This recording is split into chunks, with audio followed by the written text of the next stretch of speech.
Hi, my name is Bill Dennison. Welcome to the U.S. component of this U.S.-Australia Water Partnership.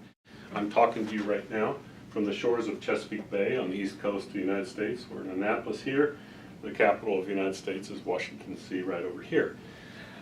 So what I was going to talk to you about is three aspects of water that I think are important in both the U.S. and in Australia.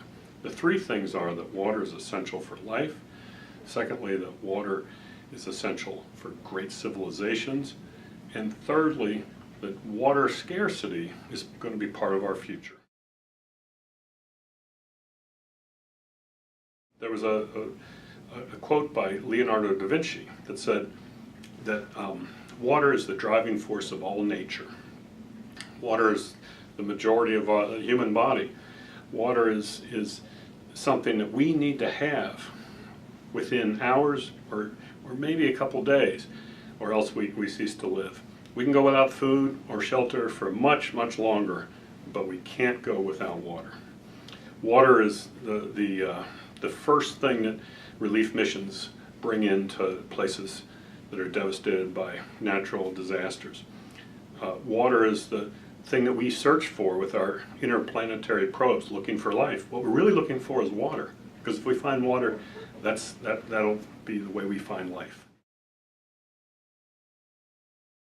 Back when in the Mesopotamia, in the Tigris-Euphrates rivers in the Middle East, that was essential for that civilization to flourish.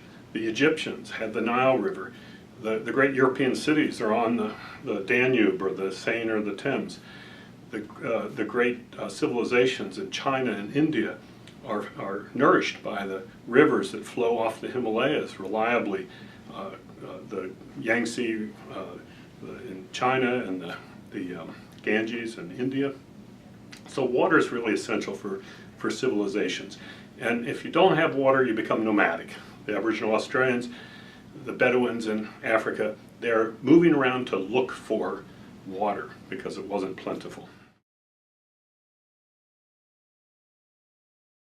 Right now we have about 8 billion people, thirsty people on this planet that need water to drink and bathe, but also need water to grow crops, to have food. So these, out of 8 billion people, over 1 billion people today do not have access to safe, reliable drinking water. So is that going to change?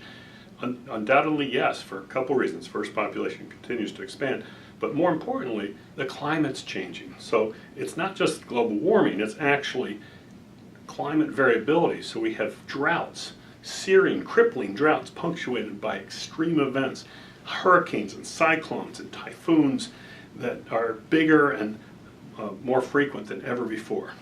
We also have changes in the sea levels because of the warming of the surface ocean and the melting of the glaciers. So we're starting to see inundation in lots of shallow or coastal areas. What we need to do is learn from each other.